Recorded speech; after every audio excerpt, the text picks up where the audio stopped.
Hello, on se retrouve pour un nouveau manga. Je vous avais dit que j'avais fait pas mal de bonnes lectures récemment. Le manga de cette semaine fait partie des dites bonnes lectures. C'est un manga qui est sorti il y a un peu de temps, qui n'a rien à voir avec mon chat, mais que je vous filme parce que mon chat est très intéressant. Évidemment, n'est-ce pas Ronnie? Tac, tac. C'est un manga qui est sorti il y a plus d'une dizaine d'années en France. Il est là, il s'appelle La Cité Saturne. Je vais commencer la vidéo en remerciant Nolwenn, une lectrice de longue date avec qui je communique par Instagram depuis pas mal de temps, qui lit mes romans. Et c'est elle qui m'a conseillé La Cité Saturne. Et je la remercie parce que c'est vraiment un manga qui m'a beaucoup, beaucoup plu, qui parle de plein de choses qui me plaisent, notamment de la colonisation spatiale. Alors ça parle pas vraiment de la colonisation spatiale, mais en tout cas de l'idée de vivre dans l'espace. La cité Saturne, en question, celle du titre, c'est un anneau géant qui a été construit autour de la Terre parce que la Terre est devenue trop polluée et les humains ont émigré dans l'espace. Alors l'espace pas très lointain, il reste la Terre est visible depuis l'anneau, mais ils vivent tous là. La Terre n'est plus exploitable. De temps en temps, ils y retournent quand même. On comprend qu'il y a des scientifiques qui retournent sur Terre un peu faire des explorations, des prélèvements, des choses comme ça, mais plus personne n'y habite. Ils habitent tous dans cet anneau que vous voyez là, et qui est une ville géante flottant autour de la planète. Ville géante qui, comme toutes les villes du futur, un peu dystopiques dans les mangas ou en réalité dans toutes les œuvres, est divisée en niveaux qui sont habités suivant la classe sociale.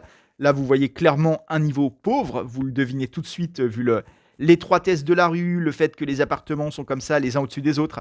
Et il y a des quartiers riches qu'on voit également beaucoup dans le manga et des quartiers intermédiaires. Là, on est au niveau intermédiaire, qui est un peu le niveau où les deux couches sociales se rencontrent. C'est le niveau des écoles, des commerces, des choses comme ça. Et nous, on va suivre un adolescent qui est lui, qui s'appelle, j'aurais pu regarder avant, Mitsu, évidemment, qui s'appelle Mitsu. Mitsu qui va devenir laveur de vitres. Alors ça paraît pas très intéressant comme ça, mais en fait c'est un boulot ultra intéressant dans cet univers parce qu'il lave les vitres de l'anneau, si vous voulez. Ils vont à l'extérieur de l'anneau, lui et ses collègues, pour nettoyer l'extérieur et faire en sorte que la lumière naturelle puisse passer dans la cité. Donc c'est un boulot très important, en fait, qui va au-delà de laver les vitres, c'est aussi l'entretien finalement de l'infrastructure dans laquelle ils vivent tous. C'est un boulot qui est fait par des pauvres.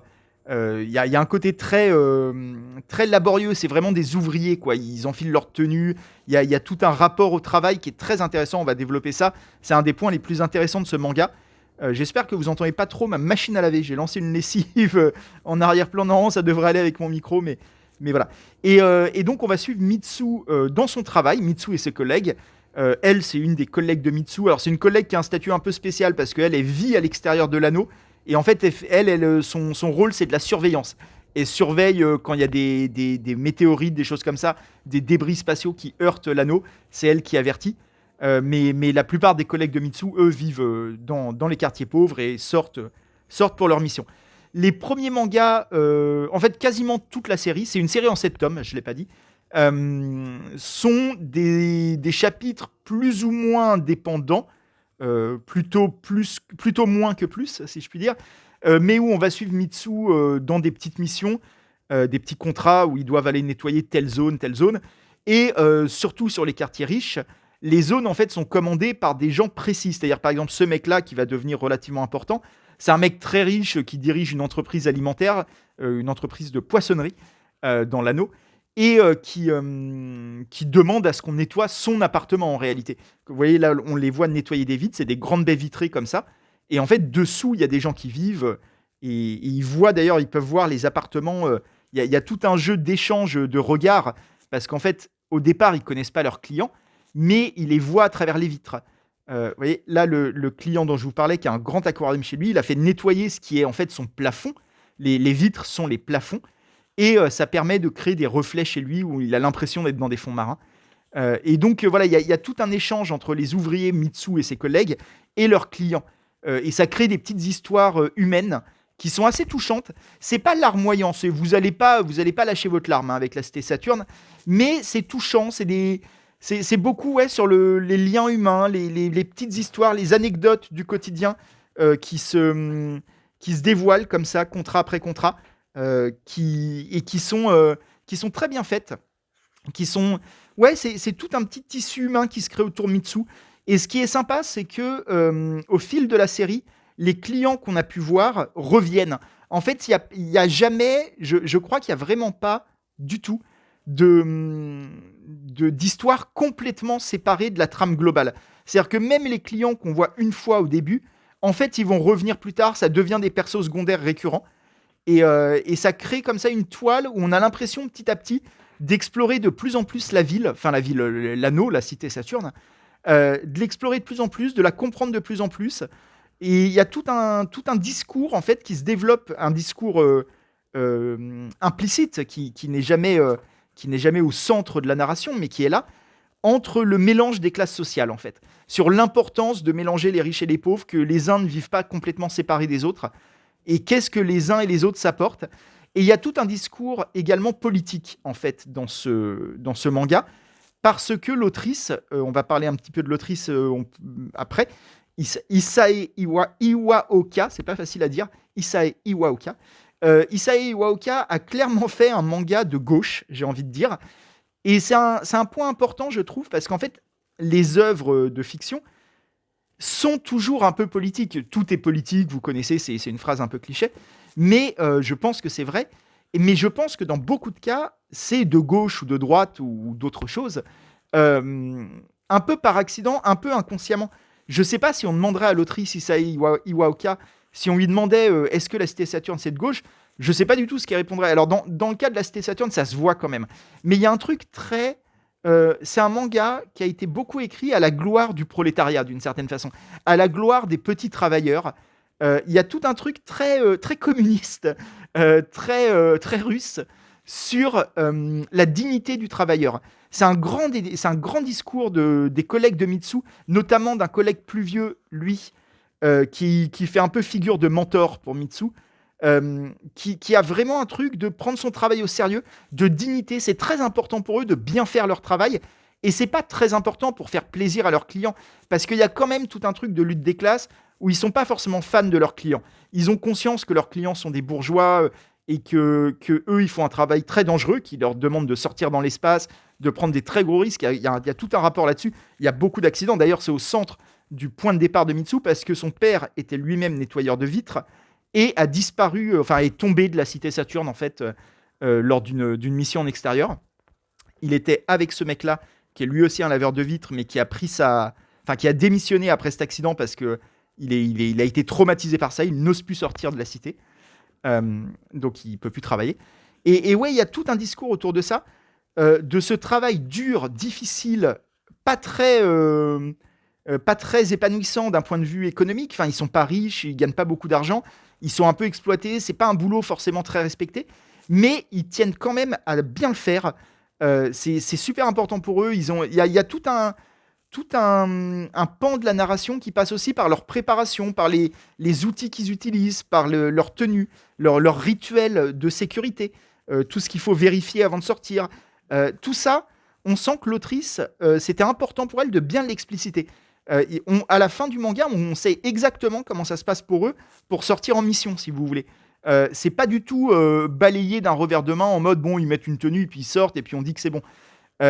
Toutes les étapes sont détaillées dans le récit et ça donne une vraie, euh, une vraie réalité à tout ça. On a l'impression que c'est palpable ce récit, que tous ces petits détails additionnés les uns aux autres et qui sont pas du tout plombants parce qu'en fait ça vient petit à petit. On vous explique pas tout ça d'un bloc d'entrée de jeu. C'est au fur et à mesure des contrats.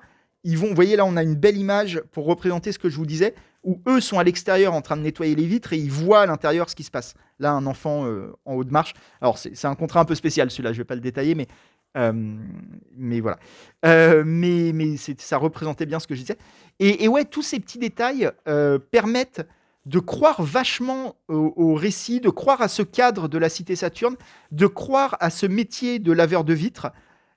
Tout ça nous paraît crédible parce que ça a été fait étape par étape par Isae Iwaoka et elle l'a fait en rentrant dans les détails. Je pense que de son côté, elle a préparé elle-même et s'est dit Elle s'est posé des questions d'autrice, en fait, de OK, s'ils sortent dehors, très bien, l'idée est sympa pour mon récit, mais qu'est-ce que ça implique? Quelle tenue ils doivent porter? Par où ils sortent? Par où ils rentrent? Est-ce que quand ils rentrent, il ne faut pas qu'il y ait un temps de décompression au niveau atmosphérique?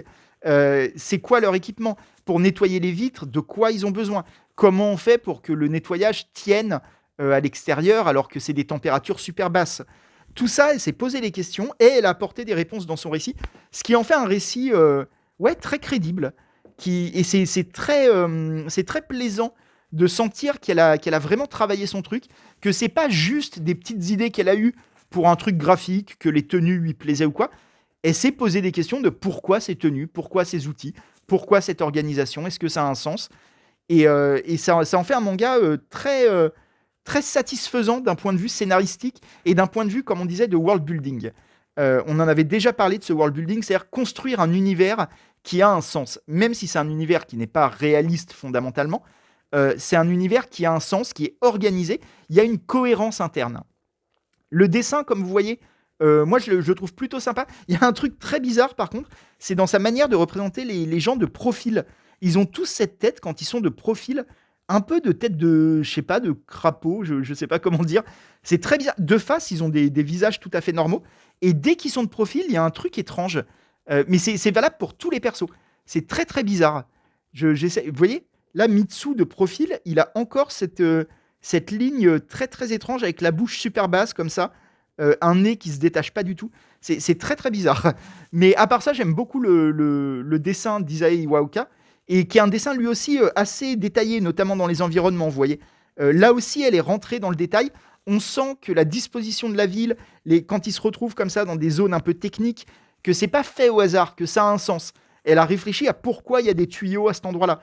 Et tout ça, ouais, est très très satisfaisant, surtout quand vous vous intéressez à comment on construit un univers. L'univers de la cité Saturne, il n'est pas dingo. C'est juste cette idée d'un anneau autour de la Terre. Il n'y a rien de paranormal ou de choses comme ça. Il n'y aura pas d'extraterrestres. C'est pas du tout ce genre d'intrigue. Mais par contre, même s'il est relativement simple, il a été construit dans le moindre détail afin qu'il n'y ait pas d'incohérence, qu'il n'y ait pas de trou dans l'univers. Et c'est très très plaisant. Et comme je disais, ça double une intrigue qui est très à la gloire des travailleurs, très à la gloire des petites gens, qui donne une voix à ces petits travailleurs du quotidien auxquels on ne fait peut-être pas attention.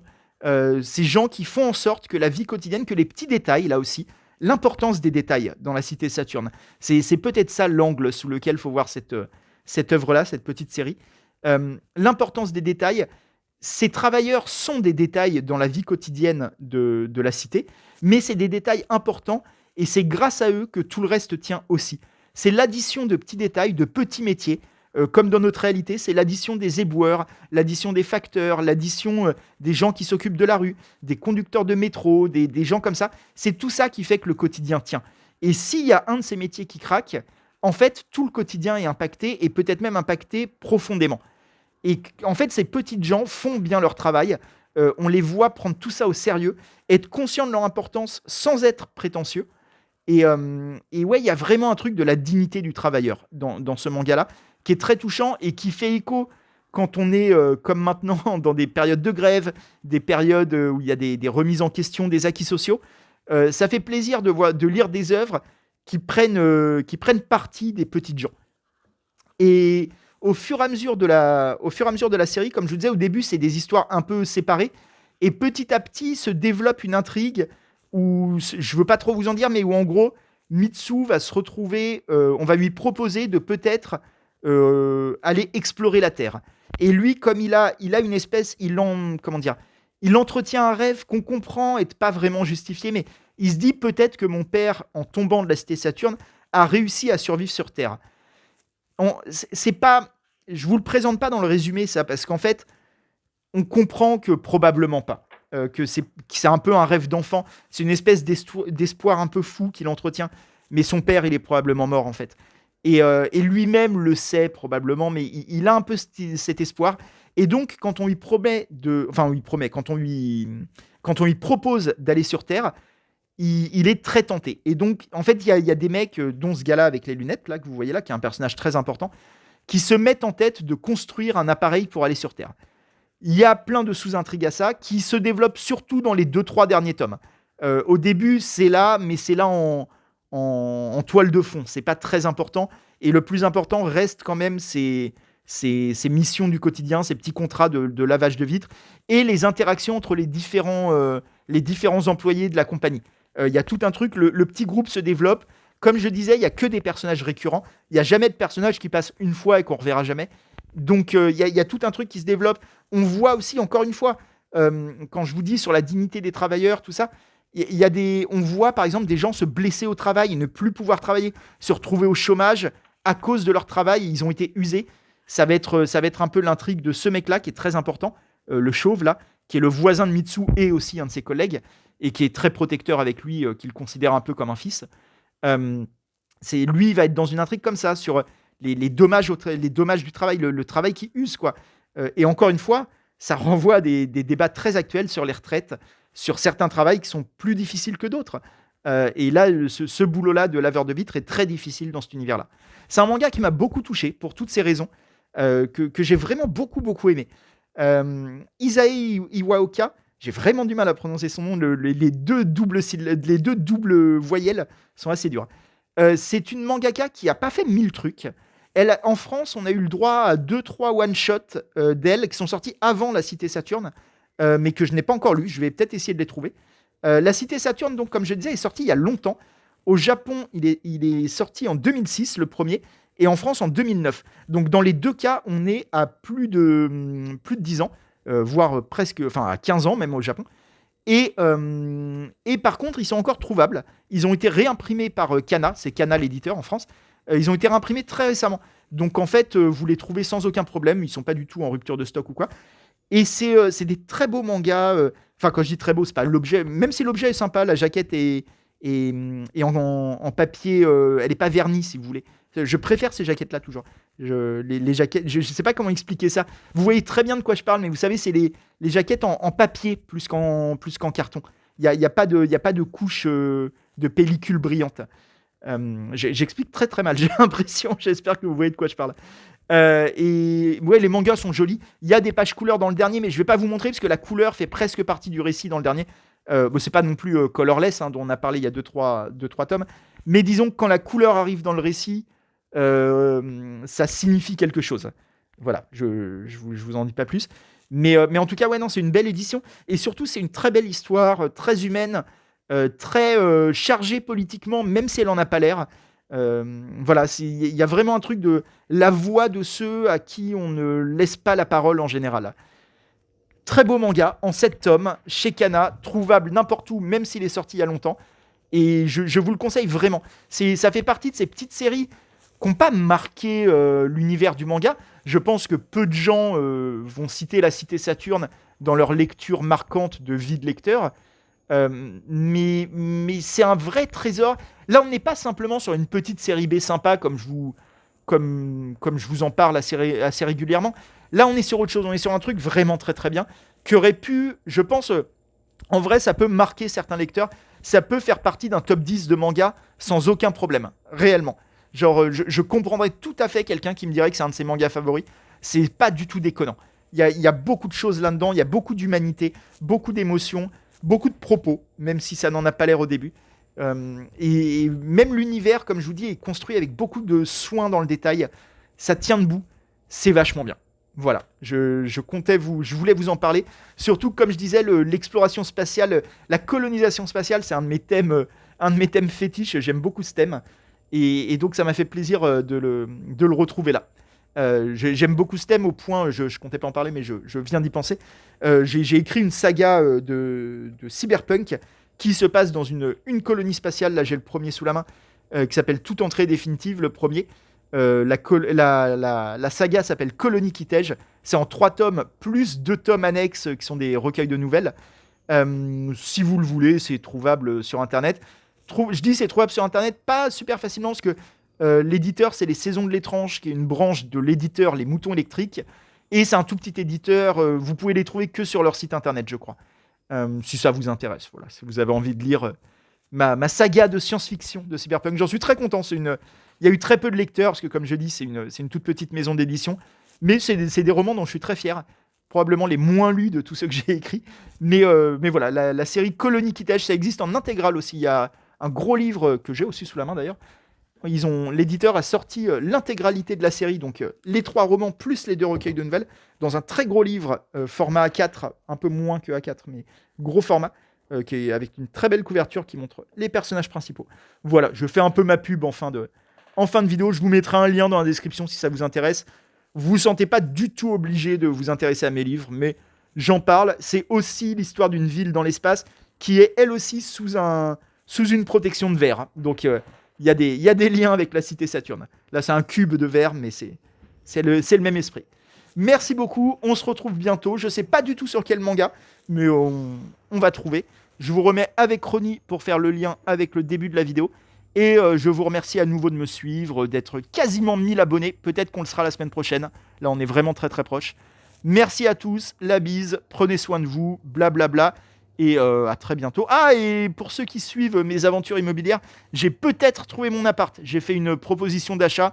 Je vous tiendrai au courant si je déménage bientôt. Allez, ciao tout le monde. Merci beaucoup.